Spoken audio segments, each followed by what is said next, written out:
È attorno alla chiesa di San Giuseppe che si è sviluppata negli anni la comunità di Ribasso a Chiavari, legati dall'appartenenza ad una parrocchia e da una comune devozione per Maria venerata col titolo di Nostra Signora della Salute, come ricordano gli anziani del borgo. 67 anni che abito qui a Chiavari e l'abbiamo sempre fatta con devozione, prima nel piccolo sotto nella chiesina cripta e poi quando è stata costruita la chiesa grande, tutti commossi e siamo stati contenti.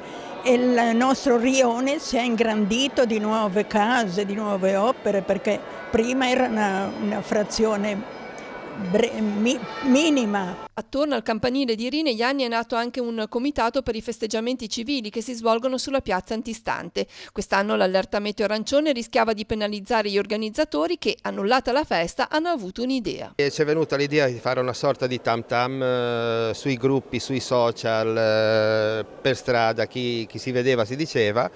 Fatto sta che il nostro quartiere, la nostra zona, insomma, si è dimostrato molto benevolo nei nostri confronti e alla fine siamo riusciti a dare via assolutamente tutto quello che era pronto. Nel giorno della festa il vescovo ha presieduto la messa domenicale sottolineando la saggezza di Maria. Da una parte sa cogliere la necessità, dall'altra è capace di muovere il Figlio di Dio ad anticipare le azioni che manifestano la sua opera di salvezza.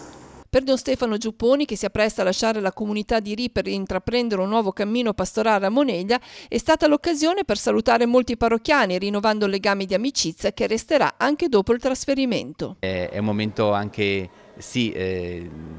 di distacco, però sapendo che le relazioni rimangono, in modo particolare le amicizie che ho costruito in questi anni che sono rimasto qui a Ri continueranno a rimanere, ecco, anche se poi sarò a Moneglia, dove vado anche volentieri, ecco.